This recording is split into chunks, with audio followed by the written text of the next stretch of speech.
Assalamualaikum warahmatullahi wabarakatuh. Salam merpati lover Indonesia. Jadi ketemu lagi sama Bang Tidar, ya kan, perjalanan saya sebelum menggeluti merpati ya. Nah, sebelum menggeluti merpati itu tadinya ya sebenarnya saya masih kerja aja sih, masih kerja. Berangkat pagi pulang sore gitu, tapi di sela-sela dari waktu saya kerja itu memang saya punya hobi merpati, sehingga sedikit-sedikit saya mulai memahami merpati itu bagaimana permainannya, seperti apa.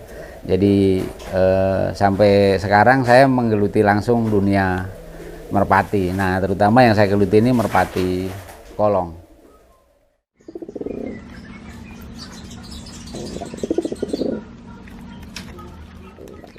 Berapa lamanya pastinya saya udah puluhan tahun gitu, tapi kalau secara waktu memang saya nggak kontinu, hanya belakangan ini aja saya fokus ke merpati atau permainan merpati gitu ya kan. Terus sampai saya mengadakan pernak-pernik merpati, sampai jual merpati, ini belakangan ini aja.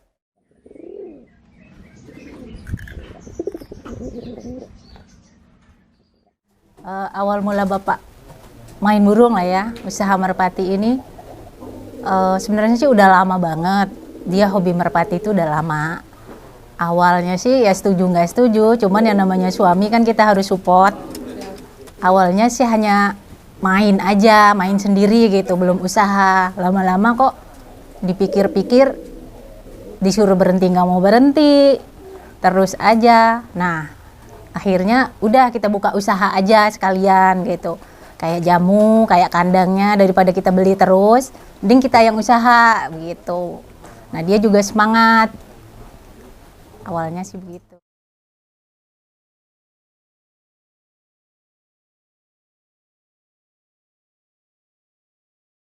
Kalau untuk burung hilang sih itu saya pikir ya udah menjadi resiko yang utama main merpati, karena memang permainan merpati ini apa ya, dari jarak itu juga pelepasannya juga mulai jauh sekarang ini. Nah, kalau apalagi kalau permainan tomprang itu bisa sampai 5 kilo lebih. Nah, di permainan merpati kolong ini nih saya pikir lumayan dekat, karena jaraknya ada kemungkinan paling jauh itu hanya 1 kilo lah, bisa kurang bisa lebih, itu juga sedikit, nggak begitu banyak itu. Tapi kebanyakan kalau di sini, di daerah sini itu jarak itu tuh pendek, 1 kilo kurang, 1 kilo kurang, itu kebanyakan lapak seperti itu.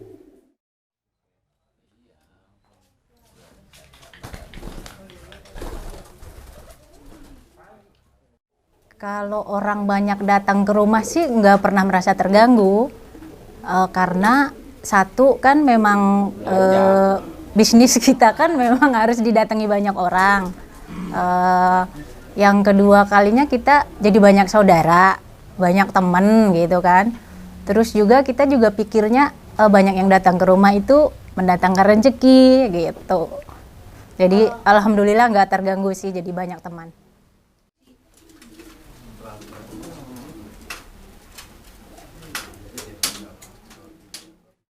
Mengajari merpati itu juga ada metodenya, dalam artian merpati yang bisa diajari untuk terbang atau bisa untuk permainan itu, pertama dia harus jodoh, harus satu pasang. Nah, satu pasang itu ketika di permainan ini harus giring gitu ya kan. Nah, ketika merpati itu sudah giring, baru kita akan latih dari jarak-jarak yang sekiranya merpati itu tuh paham.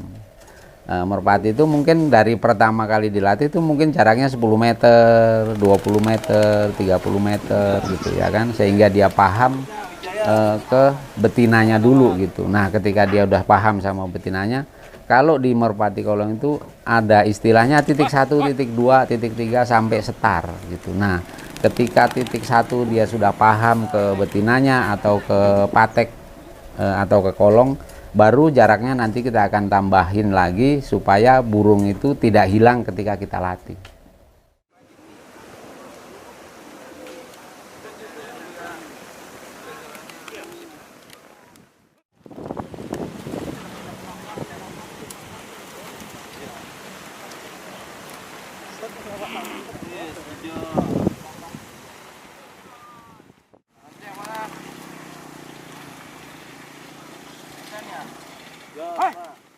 Turnamen merpati ini sekarang sudah sangat booming atau boleh dikatakan itu udah spektakuler gitu, karena permainan merpati ini sekarang sudah luar biasa, dari semua kalangan sudah bermain ya kan. Permainan merpati sendiri itu juga udah banyak ya kan. Ada merpati kolong, ada merpati balap, tomprang. Nah, yang saya geluti sendiri ini merpati kolong gitu ya kan. Jadi kalau untuk di merpati kolong ini memang eventnya sekarang ini udah banyak. Di hampir di semua lapak itu udah mengadakan event, dan event itu tuh hadiahnya itu sudah sangat menggiurkan gitu. Bahkan ada hadiah motor, udah hadiah mobil, atau ini akan menuju hadiah yang lebih spektakuler lagi ke depannya. Dan untuk merpati lover semuanya semangat main merpati, karena kedepannya ini akan semakin luar biasa gitu. Sekarang kalau untuk pengiriman itu relatif mudah lah ya. Tinggal kita mau pilih pengirimannya itu pakai pengiriman apa. Semuanya sudah menyediakan di luar sana. Cuman terkadang memang jarak atau jarak tempuhnya itu kalau terlalu jauh juga ada kemungkinan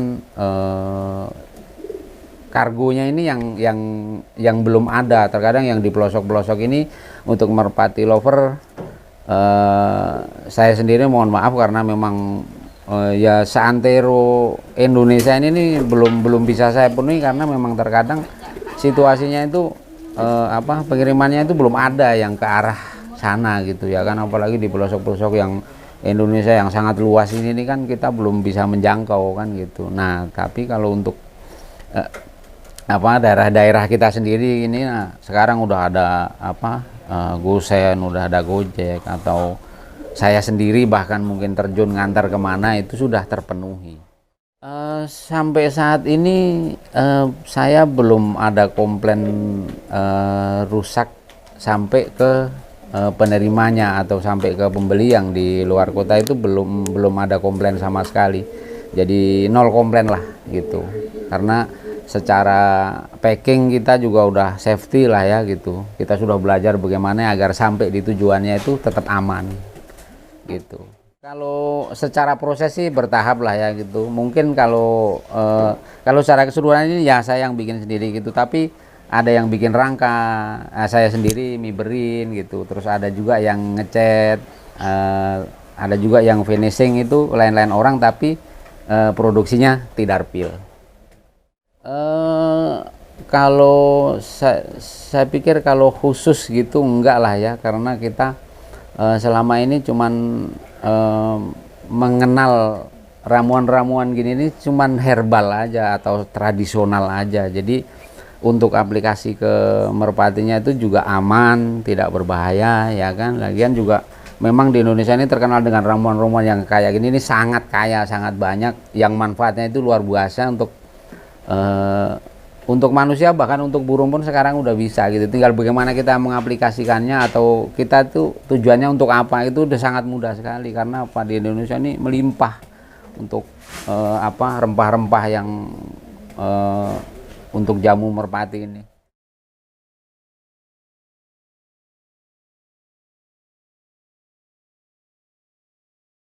Ya, justru untuk pembuatannya justru saya yang lebih banyak terjun ya. Cuman kalau resep sama bahan-bahannya, resepnya lah itu Bapak yang lebih tak paham. Kalau saya produksinya. Ya, ini menjadi hal yang penting ini ketika kita main merpati di zaman sekarang ini. Memang terkadang kita berada di tengah-tengah masyarakat ini.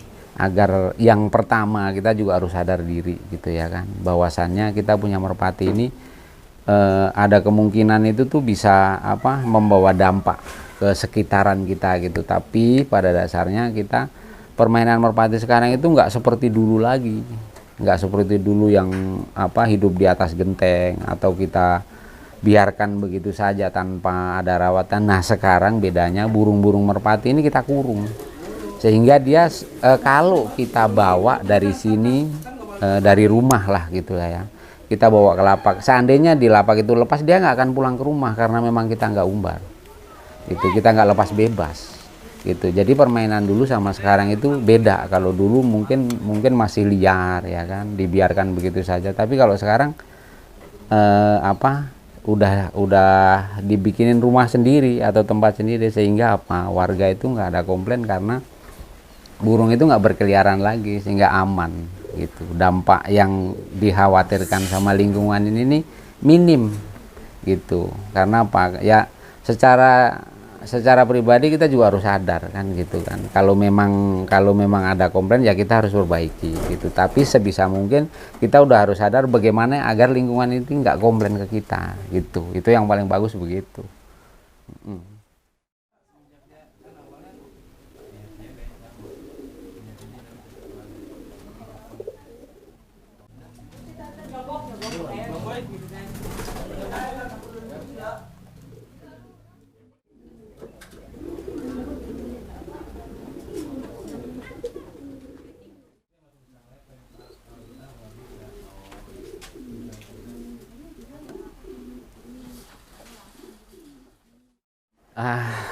Ya ini pesan saya untuk merpati lover itu,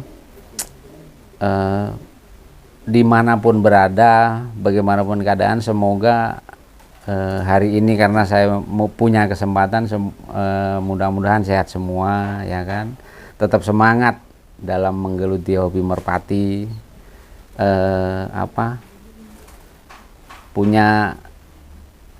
semoga yang di luar sana punya misi yang lebih bagus lagi lah gitu ya kan. Guyup rukunnya makin luar biasa, yang jelas gitu aja.